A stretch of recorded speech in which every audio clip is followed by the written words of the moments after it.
Welcome to Codex, History of Video Games. I'm Mike Coletta. And I am Tyler Osby. And today we are continuing our series on the history of Rare.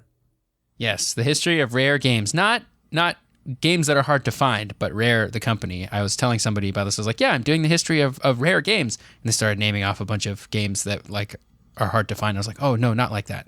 Like a boxed copy of Jaybird? Yeah, a boxed copy of Jaybird, that didn't have to be cracked by Mr. Crackman.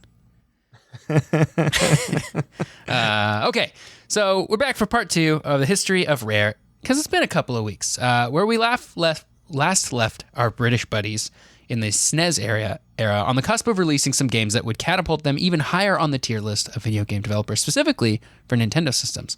But we'll do a little TLDR up on where we're at here. So the TLDR up to this point is this.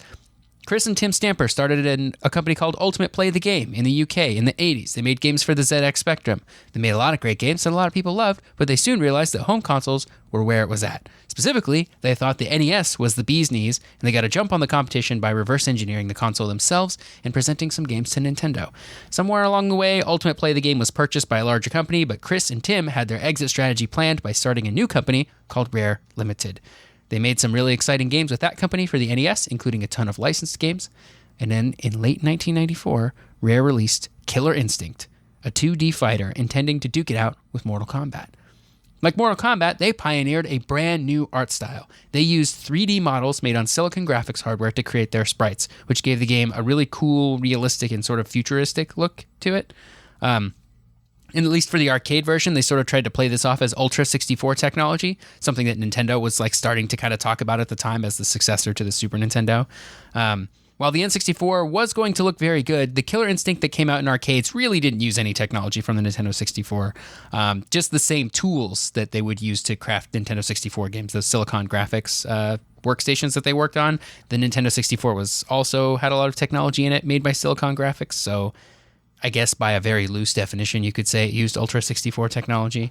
Yeah, just another example of a studio trying to be like, hey, we have all the bits. Look at us. Yeah, exactly. This was definitely hot in the middle of the bits war here, and everybody wanted to be more realistic and more powerful than the competition.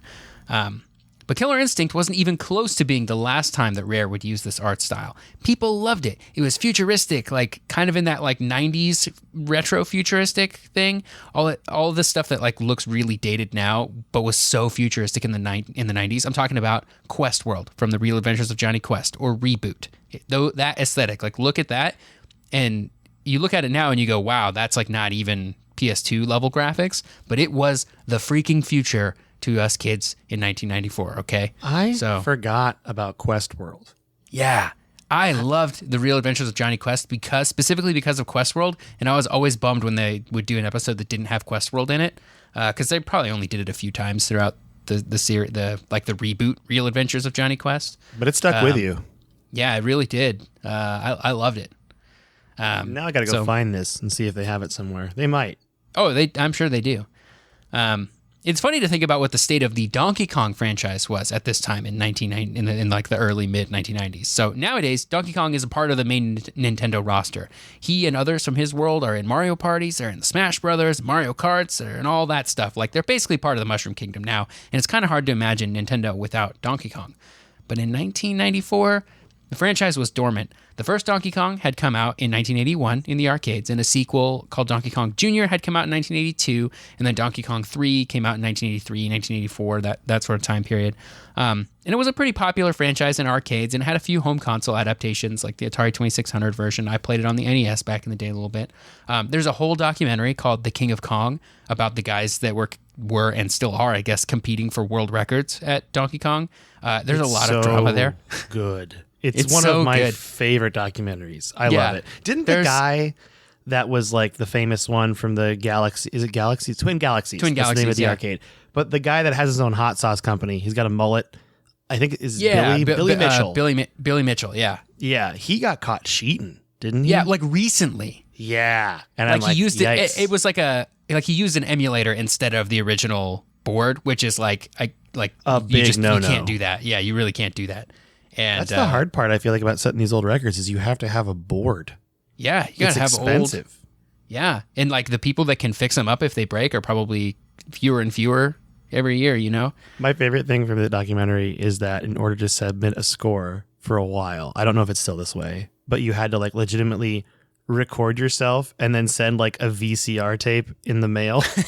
And the judge had to watch the whole tape. So it could be hours upon hours. Yeah. And I'm like, wow. Oh my gosh. Yeah. Great documentary. That's a great documentary. You should watch it. There's still drama about it to this day. That documentary is like 15 years old now too. And there's still like, it doesn't end there. But in 1994, it had been a decade since the last real entry in the Donkey Kong franchise. So it was dead. Like, it was a relic of another time. Earlier that year, 94, Donkey Kong had come out on Game Boy. They did, it's called Donkey Kong 94 if you want to look it up. It wasn't made by Rare. It has the first 4 levels of the original Donkey Kong game. And then after you beat it, you get to go on a whole adventure where it's like more of that style gameplay. It's actually a really good game.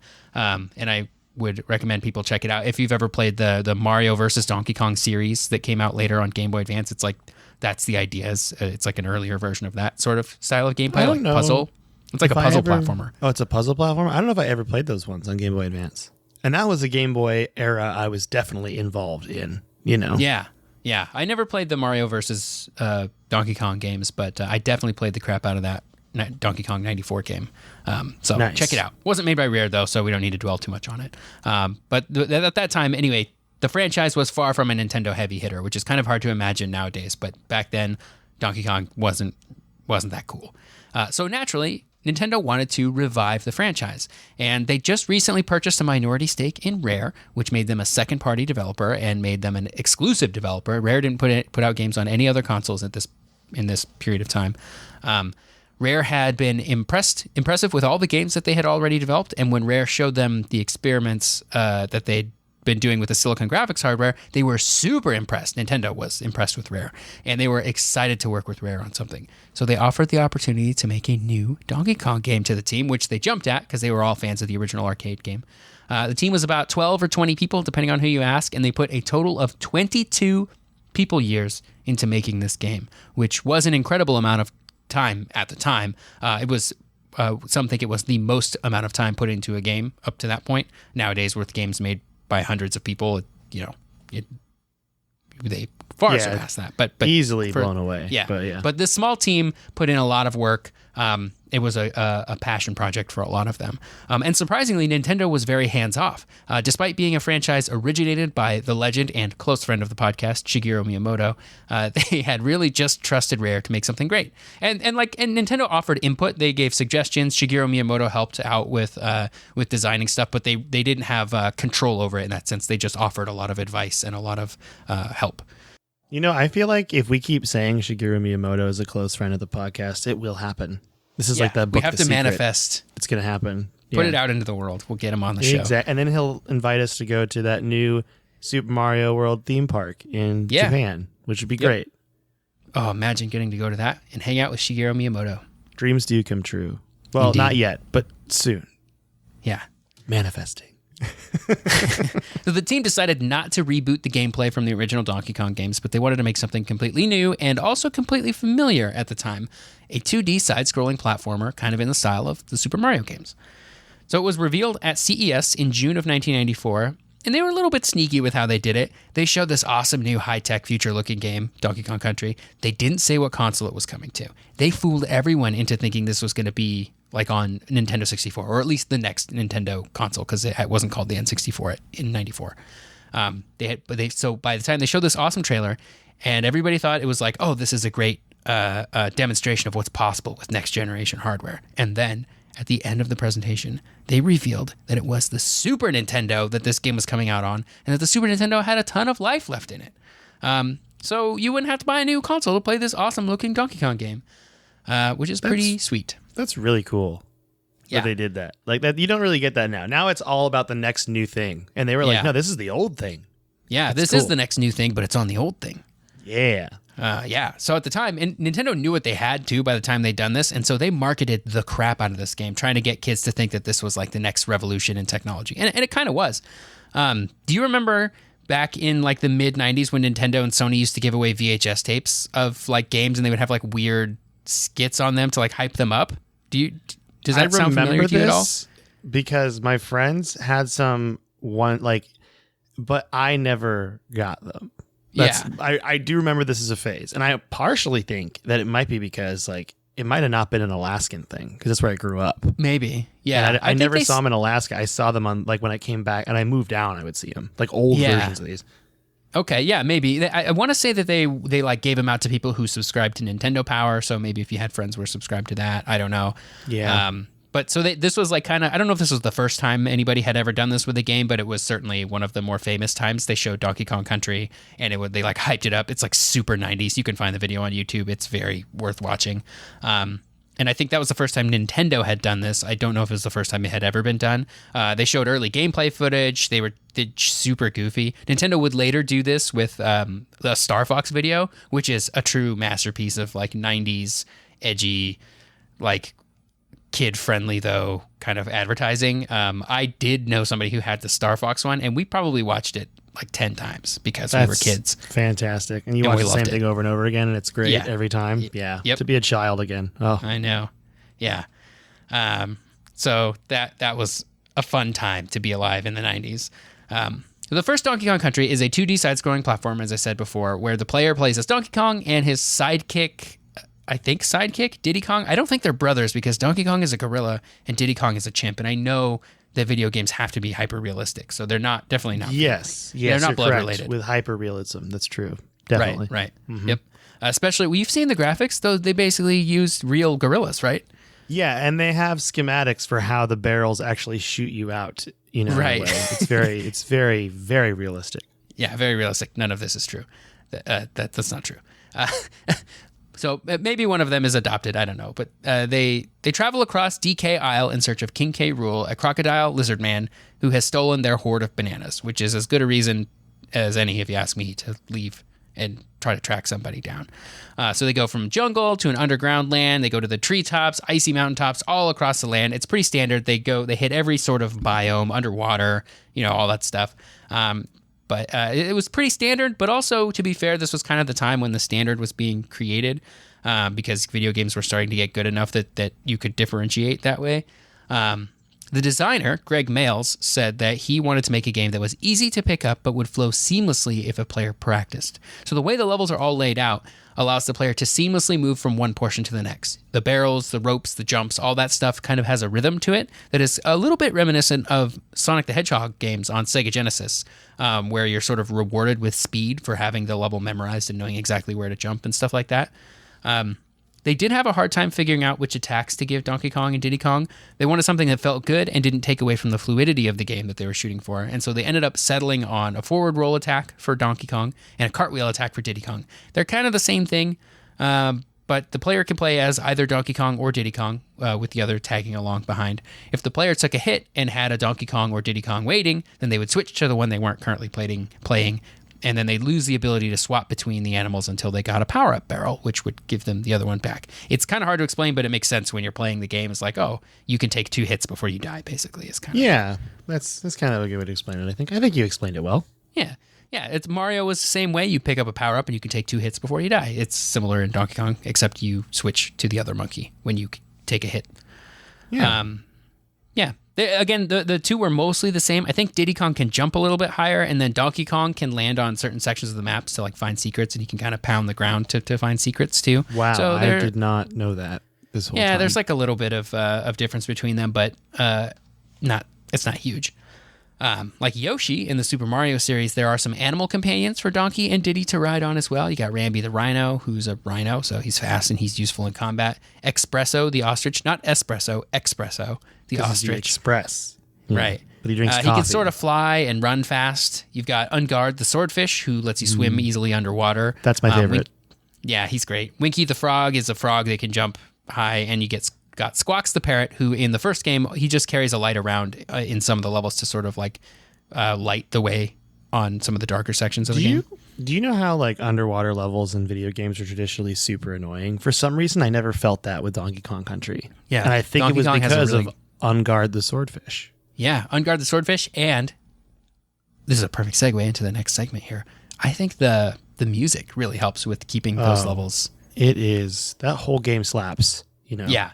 It's so good. The music is my personal favorite part of the entire series. So I think it's unmatched by any game series, really. Well, those are strong words, but I really love the music here. Is this a hot take? No, I'm walking back my hot take a little bit. I made it seem like this game series is on another level from everything that's ever come out, and I don't think that's true. But it is very, very good, and it is definitely S tier. Like, if we're ranking video game soundtracks, this is for sure in the S tier. So you had a hot take, you put a few ice cubes in it, and now it's a warm take. Yeah, it's a warm take. I don't think many will disagree with me, and if you do, you're wrong. Yeah. Ooh, that's a hot take, though. Yeah, I like that. Hot take. That's good. Yeah, so the first game is no slouch when it comes to absolute bangers of songs. You got the main theme song. You've got Aquatic Ambiance, which I think is probably the best song off of that soundtrack. And it's so like calming that I don't think you can be angry at the underwater level.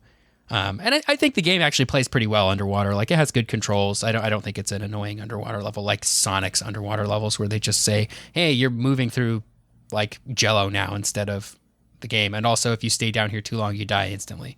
Dude, that was so much anxiety as a kid. Yeah. Were the Sonic underwater levels. Like, I think Sonic underwater levels might be my least favorite, except for Teenage Mutant Ninja Turtles Nintendo Dam level. That's the worst one. Yeah. With all those like electric plants shock you. Oh, so hard. Battletoads has some bad underwater levels too. And that was made by Rare, so they learned apparently how to make underwater levels between Battletoads and... They're growing. That's nice. Yeah. As a kid, I used to pause these games and I'd just sit and listen to the music, especially Aquatic Ambiance in the first game and then Sticker Bush Symphony in the second game. Just absolute bangers. Much of the soundtrack was composed by David Wise. I think he's a total genius. He worked separately from the rest of the team in like a cattle shed, according to Wikipedia.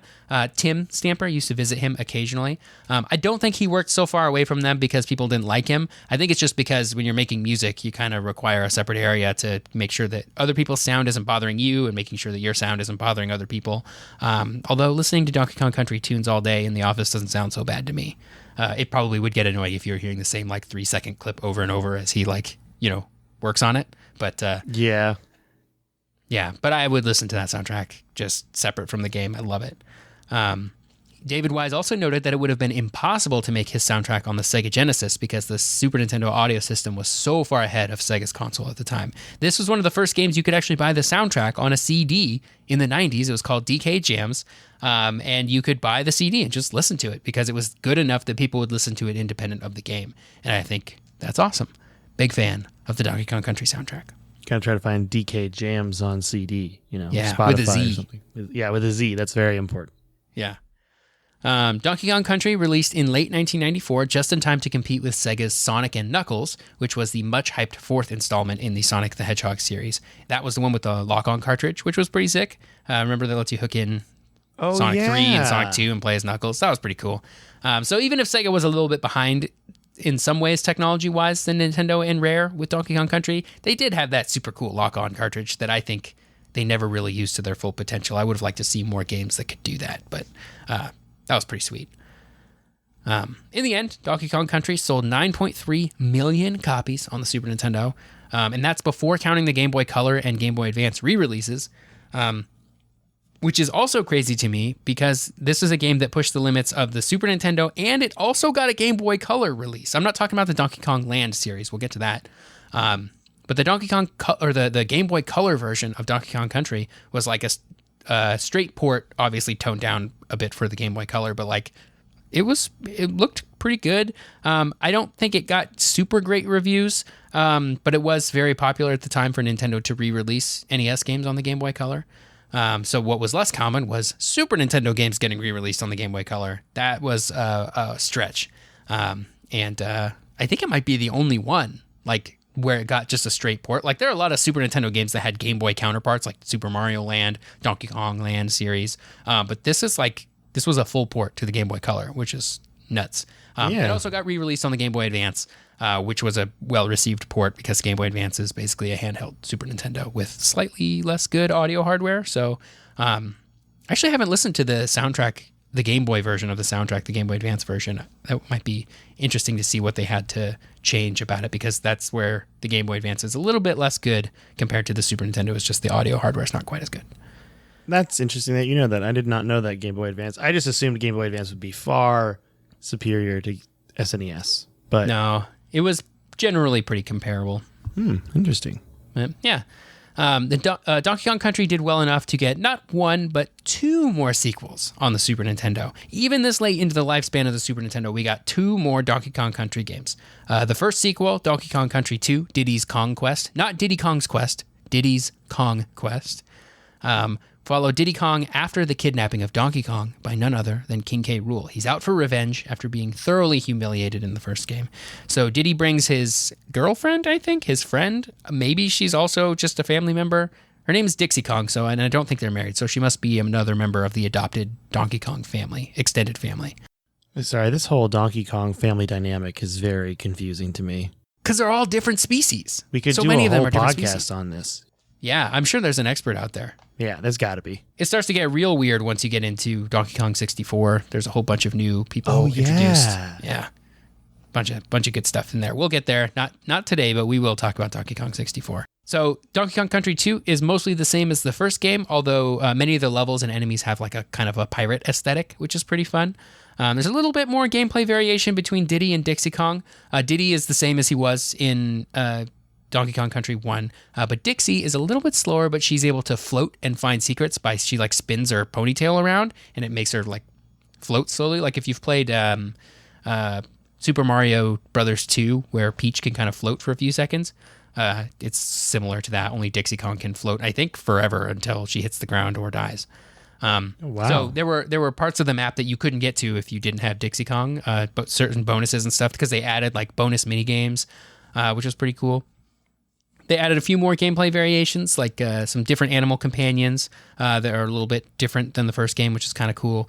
There were some collectibles in the level, banana coins, creme coins, DK coins, lots of stuff for players to go back and try to collect in each level. The banana coins you could use to save the game and to play Swanky Kong's mini games that would come up in the world. And I think you could also pay Wrinkly Kong, which is Cranky Kong's wife, I guess. You could pay her for like hints and stuff in each world, which was kind of cool. She would tell you where the secrets were if you paid her banana coins.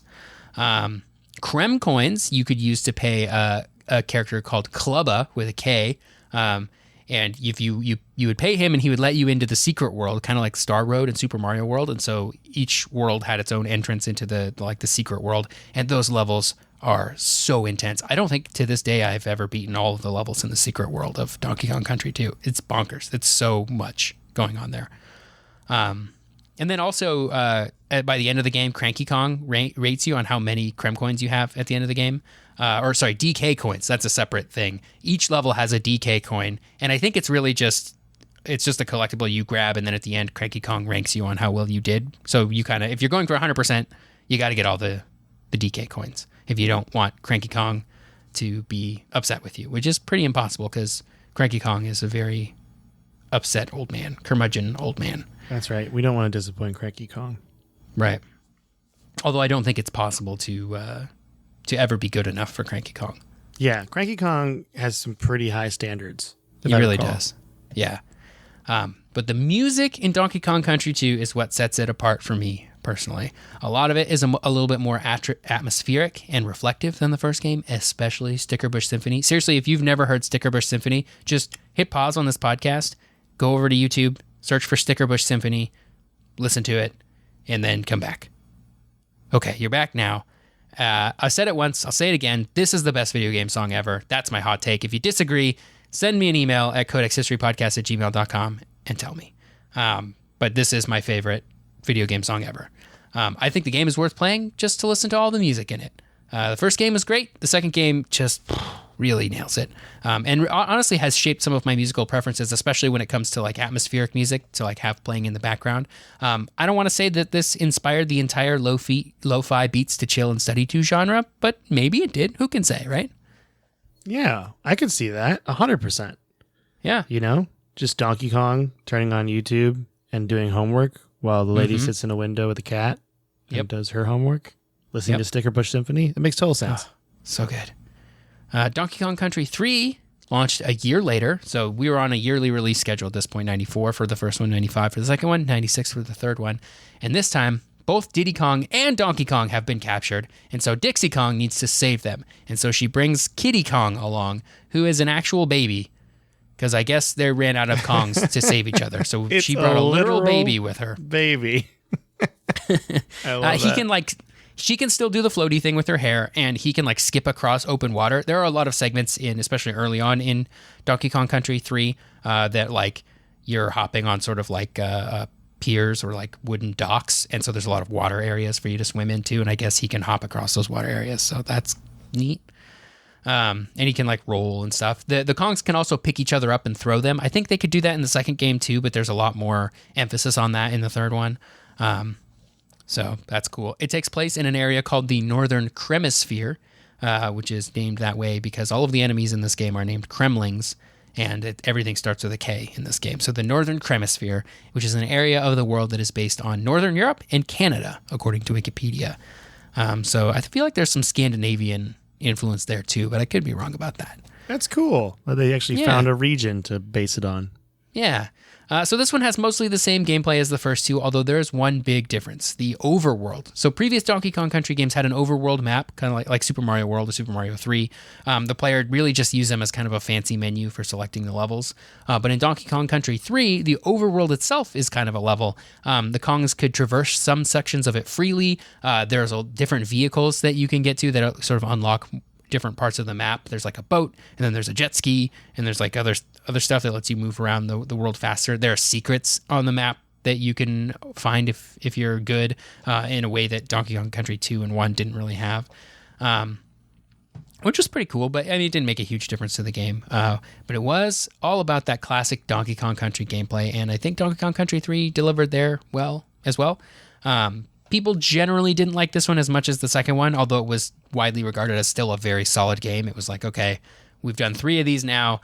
We're kind of good on it, so I'm glad they didn't make any past this, but 3 is still worth playing, still good. And the music is still good, too. I don't think there's anything in this game like Sticker Bush Symphony, but it was still good. It was nice and atmospheric. I don't think it was quite as good as the second one, but still good. This game was kind of the swan song for the Super Nintendo, as the N64 had already come out by the time Donkey Kong Country 3 had come out. So it wasn't the last Super Nintendo game ever, but it was probably the last high-profile game to come out on the system. As the world moved towards the 3D era and the N64, Donkey Kong Country wouldn't see a revival until a decade later with Donkey Kong Country Returns, which is a series developed by Retro Studios and not Rare Ltd. So we'll get there someday when we get there. Unless you consider Donkey Kong 64 part of the Donkey Kong Country series, which was its original name before it was released. It was Donkey Kong Country 64. So if you consider that, then I guess we're not done with the series yet. But we're not talking about that one today. I always thought that was connected, but I just kind of they assumed are connected. That, so it's the same characters. I think it's the same kind of world. I think the continuity is there if you care about Donkey Kong storyline. I care about the Donkey Kong narrative more than most people do. Yeah. And I get really upset about it, and I fight with people in bars. Okay. Yeah. All right. So then I guess you're right. Then the DKC series is not done yet. We will have to talk about 64. That came out, I want to say, in 2000. With the expansion pack for the N64. With the expansion Very pack. Exciting. That's why I really like it, and I remember it, because that expansion pack was so cool. Yeah. Hardware upgrades. Okay, so Donkey Kong Country on the Super Nintendo, though, isn't the only series worth mentioning for Rare in the mid-90s. They also created companion games for each Super Nintendo entry on the Game Boy, the Donkey Kong Land series. So they were pushing boundaries on both the home console and handheld fronts in the mid-90s. These games are largely just conversions of the Super Nintendo game to a Game Boy format. The levels are all different. They have different bosses, but Donkey Kong Land 2 is sort of loosely based on Donkey Kong Country 2, and same for Donkey Kong Land 3, and they sort of loosely follow the same story as their Super Nintendo counterparts. But the first Donkey Kong Land has a really funny storyline. It's not the same as the original game at all. It takes place after the first game, and Donkey Kong, Diddy Kong, and Cranky Kong are all reflecting on the adventure and the thing they've just had and what they've just accomplished. And Cranky Kong, classic Cranky Kong, gets all upset, and he says that the only reason the first game was such a hit was because it had such good graphics and sound. And Donkey Kong and Diddy Kong say, no, the gameplay was great too. People loved playing this game. And he says, prove it. Make a great game on crappy hardware like the Game Boy. You couldn't do. He's like, you couldn't do it on the. Yeah, they call it out. He's like, you couldn't do it on a monochrome screen. People only like this game because of the graphics.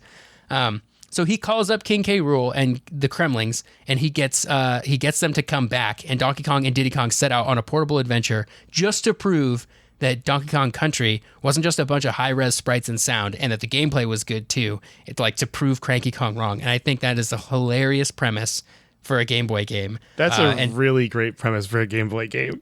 Yeah, I love how like sort of fourth wall breaking the Donkey Kong Country series is, specifically Cranky Kong, which is rumored. I don't know if they ever confirmed this, but it's rumored that Cranky Kong is actually the Donkey Kong from the first games in the 80s, the arcade games. Oh, like there's actually like some chronology to this. yeah, and that Donkey Kong, the Donkey Kong in Donkey Kong Country is actually Donkey Kong Jr. from Donkey Kong Jr. And I think that's hilarious. That's really funny. I would love that if that's like a fun, like the weird conspiracy theories about movies, that Ferris Bueller isn't a real person, it's just his friend the whole time pretending that. That's a really funny Donkey Kong conspiracy theory that I hope is true. Like weird plot conspiracy. I can't remember if it was confirmed or not. I feel like it may have been confirmed like sort of recently. But people talked about it that way for a long time, and I think that's hilarious. Oh yeah, that's great though. I never played the games for Game Boy, and now I really miss out because I should just watch the intro where they explain this whole thing probably, and then I'd be good. But still, that's great. And you played this game, right? I did back in the day. I had a friend who had it. It's okay. It's a kind of a classic platformer. They use the same sort of 3D sprite technology. It doesn't look as good on the Game Boy. So you agree with Cranky Kong then? Yeah, I kind of agree with. Well, you heard it here first, folks. Tyler's Team Cranky Kong. Team Cranky Kong. I don't agree with Cranky Kong that the first game was only good because of its graphics. I think it also has great gameplay.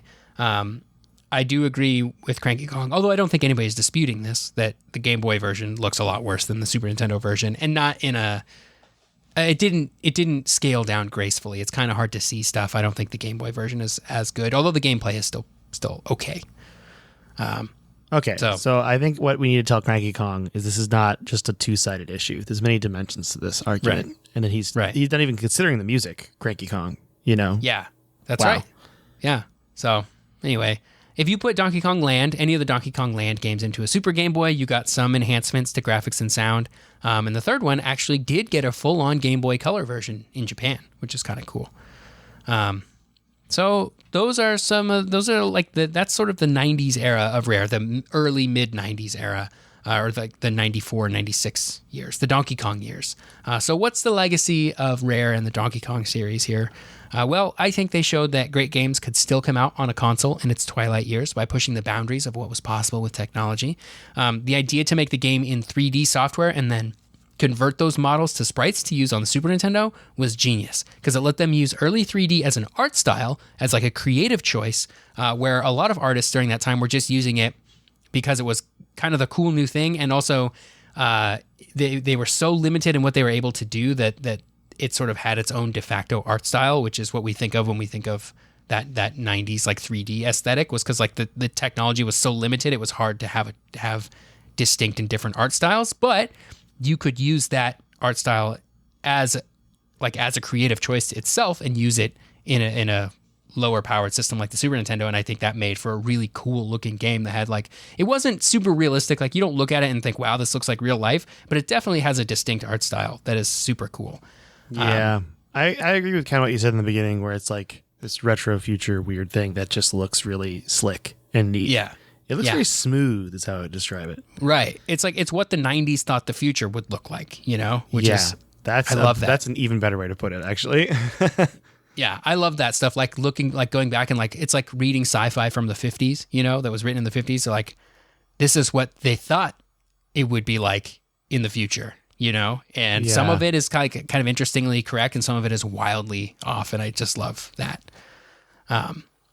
So yeah, anyway, that art style worked out so well. It worked out really well. In fact, it directly influenced the art style of Super Mario World 2, Yoshi's Island, not because that game has a similar hyper-realistic art style, but because they intentionally did the opposite of it.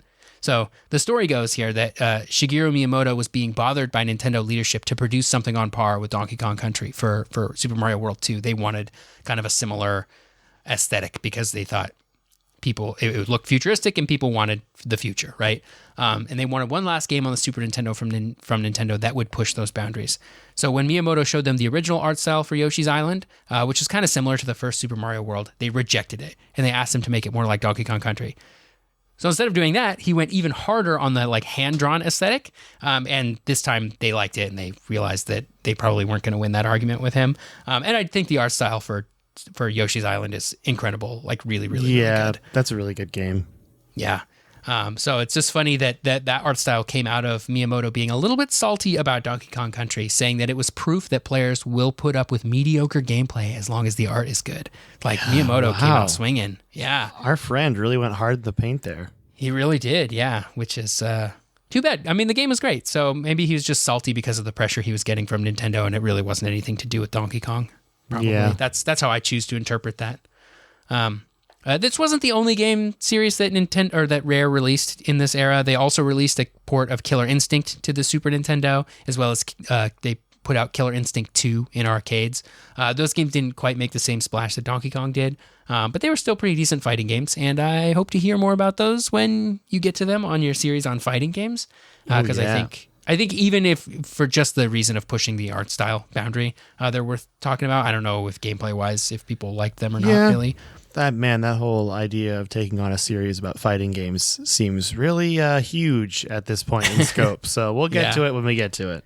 Yeah, I remember playing the original Killer Instinct on Super Nintendo and having a lot of fun with it. The cartridge was black, which was like kind of cool and edgy. Oh, very edgy. I also remember that, Yeah. So anyway, that's kind of where I think we'll leave Rare Limited today. They're at the top of their game. They just delivered 3 back-to-back bangers on the Super Nintendo with Game Boy games to match. It was a great time to be alive in the mid-90s.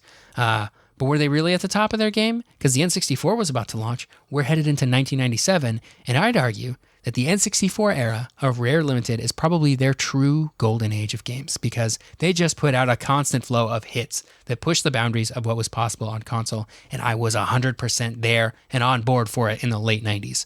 But we'll get to that next time because they put out a lot of games in that time period, and it was a lot of hits, a lot of original properties, a lot of just really good stuff. You're going to talk about my favorite N64 game, and I am so excited. Yeah, dude, Jet Force Gemini, right? Oh, how dare you.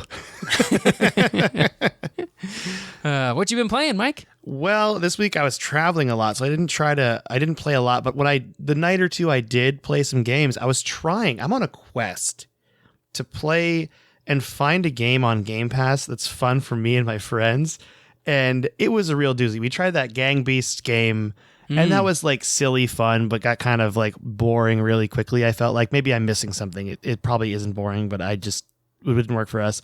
Then we tried to play Forza Horizon 4, and that game won't let you play multiplayer at level 1. You have to play like 20 levels. Like split screen?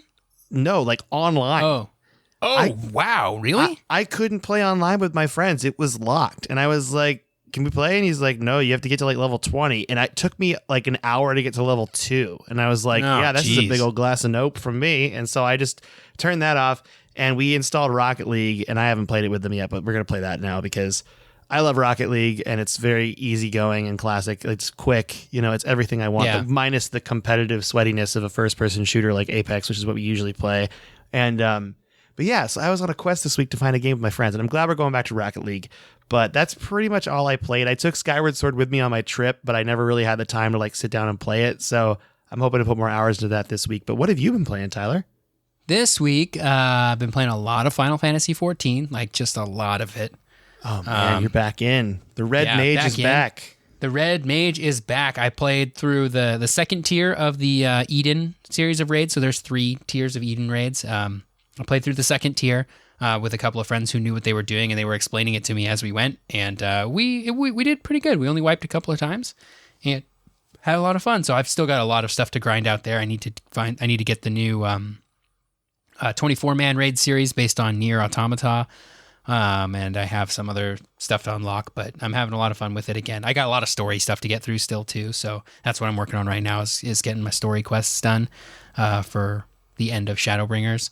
And when I'm not playing that, I've been playing a couple of hours of Ocarina of Time 3D on the 3DS. Like I just got this hankering to play through Ocarina of Time again. So I've played a couple hours of that. I beat the first dungeon, and I've explored Hyrule Field a little bit, and I'm about to go meet up with Zelda. Spoiler alert for this 20-year-old game. And that's kind of it. I'm trying to think if there's anything else I've been playing. I finished Ratchet and Clank, but I think I talked about that last time. Yeah, I mean, you're going through some games. You're getting some stuff done. I feel like this was a very unproductive week for me, as far as finishing games go, because I think the game for me now is to finish these games and play through them. Yeah. I bought all the Far Cries, and I tried Far Cry 1, and I got really mad at it, and that's the last one I played of that. So I need to get Not a those great going. game. No, Doesn't hold up well. Does not hold up. Very challenging. But we got some emails to read, though. You ready to read some emails? Sure. This one's from David, and it says, "Game notification. You have received an email." I like it. "Hello, my dear friends. Here are some random facts about video games that you might already know, but our listeners might not know them. So here we go. The champion Thresh in League of Legends may have been named after Dennis Thresh Fong, who popularized WASD movement keys and is considered the first professional gamer." Oh, man. When he came out with the WASD style of playing games, people thought he was absolutely nuts and that was the stupidest way to play a video game. And meanwhile, my girlfriend etched me a glass that has WASD keys on it because she's an amazing person. Time was kind to him. Next fact. Popeye inspired Mario. Shigeru Miyamoto originally wanted to develop a Popeye game with Popeye, Olive, and Brutus. Sadly, Nintendo wasn't able to secure the license to require the development title. Instead, we got Donkey Kong, though. A year after DK was released, Nintendo actually released a Popeye game that was similar to Donkey Kong, but our Spanish eater couldn't jump. Instead, he just punches his way through the levels, as Mike would have said, with the power of spinaches. This is true. That's a good fact. I didn't know that. This next fact, Space Invaders from 1978, the arcade game, is the first game to use a continuous background soundtrack. Well, how about that? I didn't know that either. And that just says beep, beep, shroom, like a car noise from David. P.S. Oh, by the way, yes, I'm younger than you two. I'm 16 years old, and no, I haven't played Among Us with the Codex folks. I just like to write some emails with a little creative touch. Well, we appreciate it, David. Thank you for sending the emails, and it was really good. And I didn't know some of those facts. So that was fantastic. So, all right, do you want to read the next email from Eric? Yeah. So this one has the subject of Forgotten Games, parentheses, kind of long email. That sounds like a song title. Forgotten Games, kind of long email. Yeah, when you put anything in parentheses like that, it's like, this is an emo song for sure. Hello, Mike and Tyler. I loved your episode on Rare. Conker's Bad Fur Day is still one of my favorite N64 games. It is a great game. We will talk about it next time on Rare Limited. I wanted to mention my top forgotten game. It's an original Xbox game called Death Row. Though it sounds like some sort of Mortal Kombat game, it's more of a sports game if you've used basketball and hockey but played with a frisbee. The best part of this game was the fact that you can win by having the most points at the end of the match or by beating all of the opposing team members unconscious before the end of the round. I played so much of this game. I've heard of this game. I never really? played it. I've never heard of it. I've heard of it. I remember this game coming out. I never played it, but my friends are like, it's like a new sport. It's weird. But you know what it sounds like with frisbees? I just think this is Ricochet 2.0. This is what Ricochet wanted to be. Oh, yeah. That's Sounds great. like it was pretty good, which Ricochet was not. Yeah, Eric, I got to check this out. This is a very good recommendation from Eric. I got to look into this game and watch some YouTube videos or something. All right. He goes on to say, I was also thinking point-and-click adventures could be a fun topic to look into, and you could even have a top 10 ranking of ridiculous item combinations you need to solve a puzzle. My number one would be in Siberia for the original Xbox. You need to warm up some crystallized honey in a hot tub full of old men so you can make tea for a retired opera singer to gain entry to another room. I used a lot of walkthroughs. Anyway, thanks again for the great podcast, guys. Keep it up. Eric from Boston. Thanks, Eric from Boston. Thank you. That's amazing. I did not know about this. That was something that kind of dissuaded me from point-and-click adventure games, is these weird collecting puzzle things and putting it together. And you figure it out by using a walkthrough, and you go, well, how was I supposed to figure that out? Yeah, exactly. Oh, man. I remember playing that Call of the Sea game a couple months ago now, I guess. Longer than that, probably. It's 6 months ago now. But I was definitely Googling stuff on the first challenge because I was just like, this feels so... And then I read the fact and I'm like, really? And I was just like, it was so bummer. Okay, last email for the day we're going to read, though, is from Phil. Hi, I only recently discovered your podcast after looking for retro video game content. Oh, the subject line for this is, Hey Mother. I'll give you a hint. I really enjoyed your Zelda series. This caused me to start from episode 1, like hotcakes and gangbusters. I'm up to the Xbox 360 now and don't see myself ending very soon. It's awesome to find a great podcast after it already has a treasure trove of 150 episodes, endless listening. Anywho, I have a topic suggestion. I would really enjoy an episode or series about the Mother series and Earthbound. I have 4 boys, and they introduced me to the lore.